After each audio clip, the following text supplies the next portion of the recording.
To start off, I have been doing videography for over a decade, and I have been using MusicBed as my music licensing service basically since I started doing it professionally. And at the time, they were charging $50 per song. It was pay per song, it was not subscription based, whatever. So in 2017, when MusicBed started offering subscription based service, meaning you pay a certain amount per month or annually, and you get to license unlimited songs. So back in 2016, 17, 18, I was filming 30 weddings per year. So if I'm using 2 or 3 songs per wedding, that could potentially be $100 to $150 per wedding in terms of music licensing. We're looking at least $3,000 per wedding just for music. And that doesn't include sneak peeks and corporate and all that other stuff that I use music for. When MusicBed introduced subscription-based licensing at, I believe at the time was around $500 per year, that was a no-brainer. Obviously, as time progressed, more and more music licensing websites have come up offering cheaper prices at varying degrees of music quality.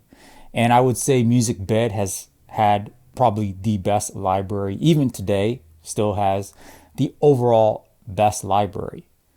However, their annual pricing is still $840 per year.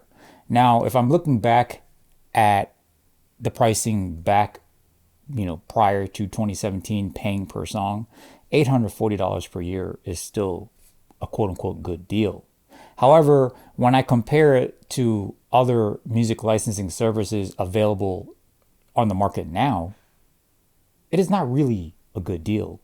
There's other music licensing programs, that charge $200, $300 per year.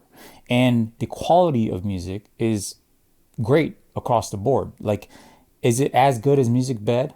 Probably not. Some music you can find on other licensing programs is better. Some music is not as good. But I think overall MusicBed would still have like the best music. And as some of you may know, the past 2 years now, bookings for my wedding work has been quite slow. I'm still doing corporate stuff here and there. I'm still doing this YouTube douchebag stuff, shilling stuff.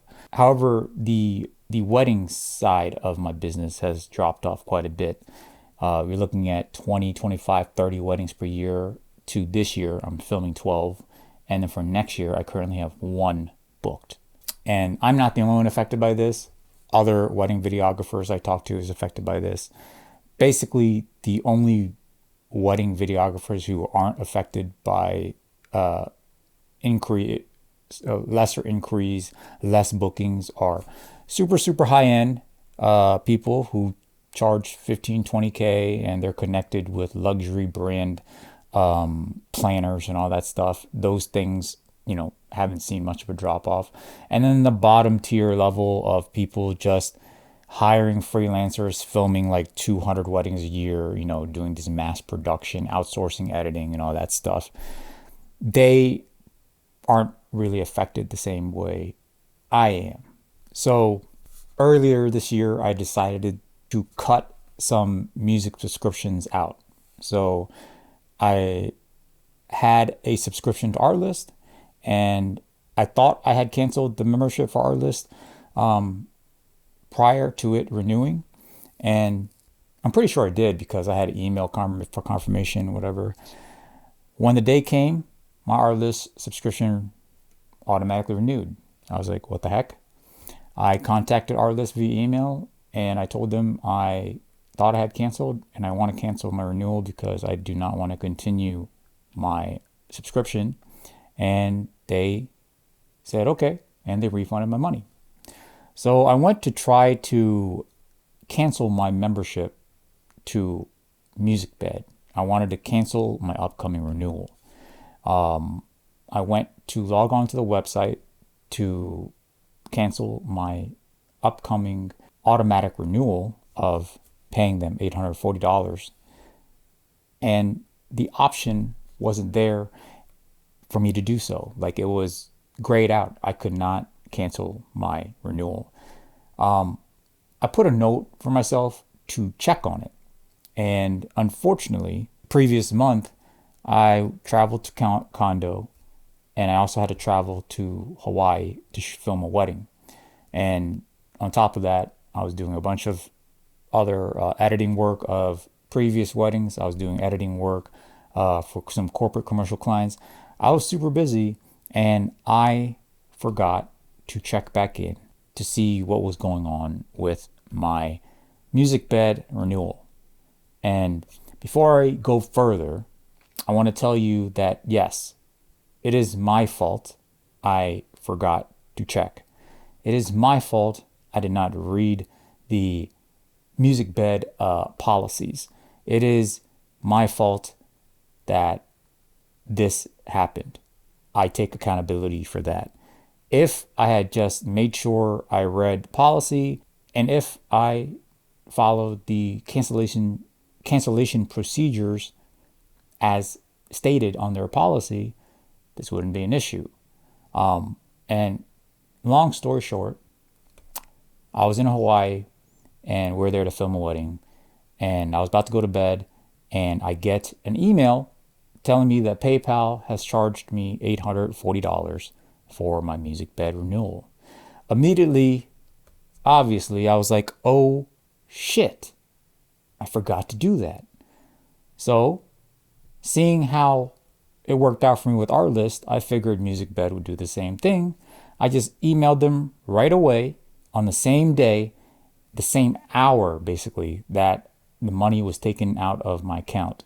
And it was taken out of my PayPal because my PayPal was what was connected to my MusicBed account. And I immediately got an email back, I believe, the next day saying, no, we cannot refund you at all. It is our policy that once it is renewed, that is it. You're locked in for the year. Basically, they said something about I had the option of canceling, but I'd have to pay out the remainder of my subscription. Basically, I just can't get my money back at all. Mind you, I have not used any music from MusicBed like for months prior, and I have not used any music from MusicBed on or after the day of the auto renewal. So again, my fault. And the policy is you can only cancel your renewal within 30 days of the upcoming renewal date. So if my auto renewal, for example, was September 1, 2025, I cannot cancel that upcoming renewal for the next year until basically like August 2nd, 2026. So if they took out money from me on September 1, 2025, and I'm like, you know what? I don't want to renew again next year. So let's say on September 15, 2025, I want to go in and cancel my upcoming renewal in 2026. I can't do that. I have to wait until 30 days. I have to wait until at least 30 days prior to the following renewal date. Which is strange because, hey, if I paid the annual amount, $840, if I wanted to cancel my next year's renewal, I should just cancel it. I just use out the whole year and that'll be it. But they made sure that it's within 30 days. And I found that very peculiar to me. And then I realized that because I signed up for this original subscription in 2017, I have been an annual paying member, meaning every year when my subscription renews, it is for a 1-year contract, and I pay the entire year at the beginning of the year. I did not know they had annual contracts, but allowed people to pay monthly. Maybe because people don't have $840 to spend all at once, and they split up the $840 between 12 months, but people would still have to pay those 12 months. And I found their policy very peculiar, considering why would they only allow people to cancel their membership only within 30 days prior to the membership renewing? It's very easy to just forget the whole year, and then you have to remember within that month to cancel. And then I realized they're protecting themselves from certain customers. There are people that can easily just sign up for a 1-year contract and then do the monthly payments instead of the full annual $840, and they could pay for the first month, and they could theoretically download 100 songs with licenses that month and then cancel their membership. That's why MusicBed doesn't allow that. Now, obviously, if you use your credit card to pay for these monthly payments, you could easily cancel your credit card, and basically MusicBed doesn't have much to, basically MusicBed can't really do anything about that. I mean, I guess they could do some type of legal thing because it's contracts, but I don't know how far they would go to try to get this person to pay the remaining of their year. So I understand where they're trying to protect themselves and obviously protect the artists that are, under MusicBed. And again, I want to be very clear that yes, it is my fault that I'm a piece of trash and I forgot to log in and cancel my renewal within that 30 days. I emailed MusicBed multiple times to complain about this, and I'm going to complain about this, and I'm going to tell you about my issues with this right here. All because you have a policy, it does not mean that policy is ethical, and it does not mean that policy cannot be broken, especially if it doesn't make sense. Extreme example. Nazis had a policy to exterminate Jews back in, during World War II. So let's say your neighbor, who was a Jew, was asking you for help, to not be taken away from their kids and all that stuff. And then you're like, well, policy is policy, right? How does that feel? Or there were slaves, or slavery was legal in the United States, back in the day. And, your African American friend comes over to you asking you to help them, get out of this slavery. And you say, hey, policy is policy. It's the law. There's nothing you can do about it. Clearly, in my case, I feel like there are rules or policies that can be broken here. For not only have I been paying annually the full amount every year since 2017, but every time anyone has ever asked me, whether it be on YouTube, in person, on Facebook groups, wherever I post my wedding films, people ask me, where do you get your music? Where do you recommend me get music? I always say MusicBed. The amount of people I have recommended to sign up with MusicBed are countless. And I'm never been affiliated with them. I have never, had any type of sponsored ads. I don't have any connection with MusicBed other than the fact that I am a paying customer. And this is exactly what I explained to MusicBed in my email, on top of trying to contact PayPal to have them cancel the payment so I get my full refund. After multiple emails back and forth, I was offered like a 60% refund of the $840, or I was also offered to keep my subscription at like a lower cost, but I cannot get my full refund. Again, I have not used MusicBed music since at least a month or two prior to my renewal, and obviously after the renewal I haven't touched any music licensing for MusicBed. I have not used them at all. So my $840 was basically prepaid, unused, nothing. Just wanted my money back. I just wanted my full $840 back, at the very least. Whatever the amount back minus whatever fees PayPal charges them to make the transaction, I wanted that back.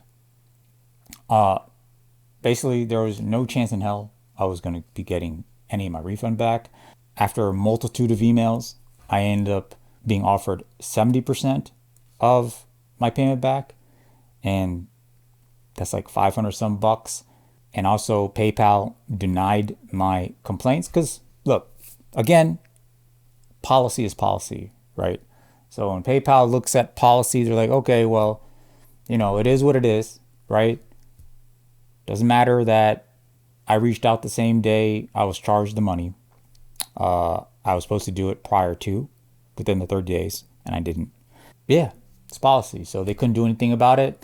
And I could have taken the cheaper the cheaper rate and continued using MusicBed. I could have said whatever and use MusicBed for whatever projects I have this coming year. But I decided to just take a hit, get my 500 some bucks back, and just ate the 200 some dollar loss. During this time period, I made some social media posts complaining about this whole situation, and multiple people said they are never going to use MusicBed. Multiple people said they've ran into the same problem with MusicBed. And going forward, I can't personally recommend MusicBed because, again, policy is policy, and I understand that. Policies can always be broken depending on the situation. And I just think my situation warranted a time when you don't have to stand by your policy, because I am not that customer that they are trying to protect their artists and their business from. Their policy was clearly designed to not only be predatory, like most subscription-based services, but also designed to protect them against people who just want to download a bunch of music really quickly within 1 month and not pay the full amount for the whole year. But here's the thing though, we can compare MusicBed subscriptions to like Netflix, which is a subscription service, Disney, whatever, right? Car insurance, same thing. The reality is there's always going to be a bunch of people paying the full amounts of all these subscriptions, and they don't even use it that often. Like, for example, I pay for Netflix. I don't watch Netflix that much. There's probably some people who pay for Netflix and they watch every day. Car insurance. There's people who have car insurance, they pay for it, and they get into wrecks all the time. I haven't gotten in a wreck since I was like 20, since I was 16. I'm 41. There's people with health insurance. Everyone's throwing money into this health insurance pot. And there's people who are fat pieces of trash, don't care about their health. They eat whatever they feel like. They have diabetes, high blood pressure, cholesterol, don't give a shit. Just keep doing whatever they feel like doing. And they got to pay, they pay health insurance. And there's D-bags like me and my buddies who trying to stay in shape. We are eating well. We are taking on our walks. We are working out, and we have to pay the same amount, even though we are putting in the extra effort to make sure that we don't burden the health insurance. And basically the whole pot, including the pot that I'm putting in there, is going towards, lazy pieces of trash that don't take accountability for their own health. That's neither here nor there. The thing about MusicBed is Netflix, you cancel anytime. Car insurance, you could actually switch to a different car insurance in the middle of your plan, and they'll refund you a prorated amount of whatever is remaining of your insurance. MusicBed didn't try to pay back at all. Matter of fact, if they wanted to take my September, like let's say they renewed in September and they wanted to take my entire September month, which is like 1/12 of the 840, fine. You know what? You want to take 1 month's membership fine, right? Because if I wasn't paying annually 840 and I was only paying monthly, and they didn't want to, refund and cancel my contract, I could have easily just canceled my credit card. And they will have nowhere to get money from. So yeah, like, I'm not trying to tell you to do this, but like if you wanted to, you could just sign up for an annual contract with MusicBed, do monthly, pay that, I don't know, $60 for that month, download 200 songs for the entire year, and then just cancel your credit card, and there you go. You have 200 songs right there to use for the year. I don't know how it works, but essentially, seems like you could do that. I mean, that's what MusicBed is trying to protect themselves against.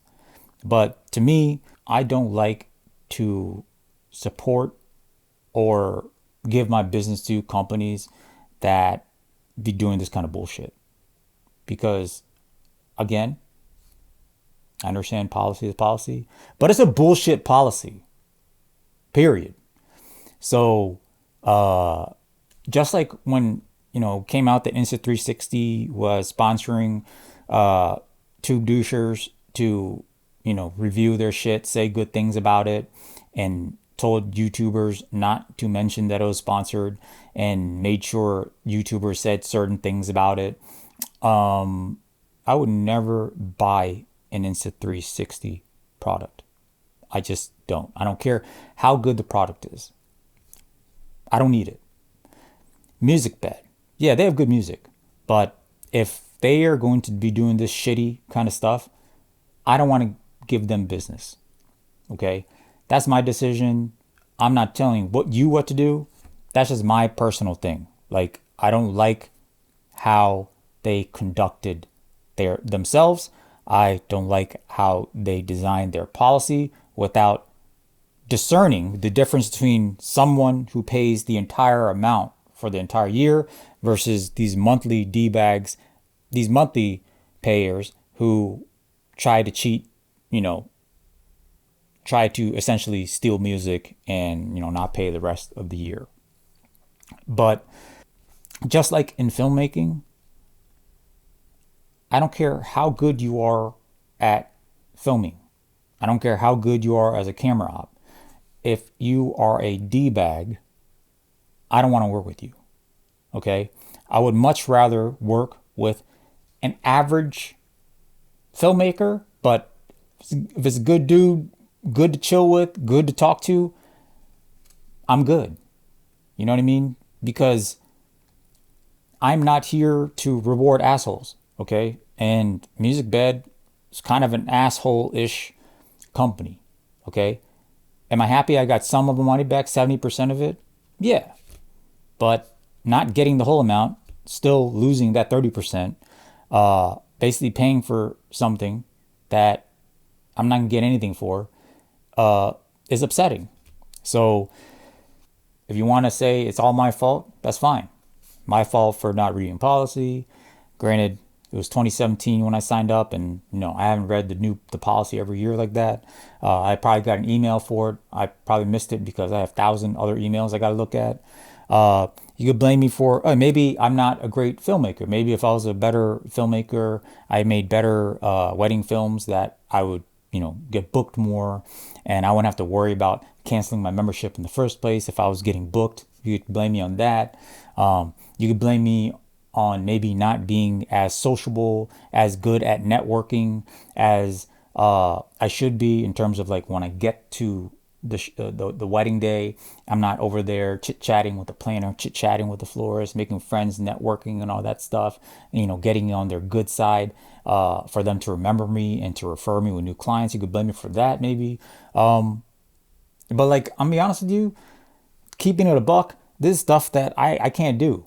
I'm the type of dude who, in terms of just my lifestyle and, my YouTube channel and wedding videos, I just want to be authentic. Like, of course, I want to get these good cinematic shots, but at the same time, I want to make sure that things are authentic. And, if me filming a lot of footage of people, a lot of footage of the couple, only a couple of establishing shots as needed, and trying to tell the story of the day in, the most artful, cinematic, quote unquote, lack of a better word, way as possible, that's what I'm going to do. If you watch a lot of like high-end luxury wedding films, you'll see that there is a shit ton of footage of details, decor, all of these things. They look like a glorified advertisement for the planner. And I think I've just started to notice this now. It's a really good way to get on the planner's good side when your films showcase their work, their florals, their party, this whole event that they like put together. My approach maybe is wrong. My approach has been to create wedding films that will last a lifetime that will be priceless for the couple so that they could watch over and over again, relive the moments, relive the special day that hopefully will hold a special, spot in their hearts and their family for years to come. I don't approach filming weddings as in I'm filming this wedding to use this wedding to get the next wedding job. I don't film weddings to use that wedding to get the next job, to use that wedding to get the next job. I've always relied on my portfolio to get work, meaning you go to my website, you look at my work, you like my work, and you hire me. That's has been my strategy or lack thereof ever since I started doing this professionally. And for the most part, it has worked perfectly fine up until like a couple years ago. Starting 2024, where I pretty much had 22 weddings or something like that. And then it decreased this year to 12. So, yeah. So that is my thoughts on MusicBed. And that is and that's basically my thoughts on MusicBed, my experience with them.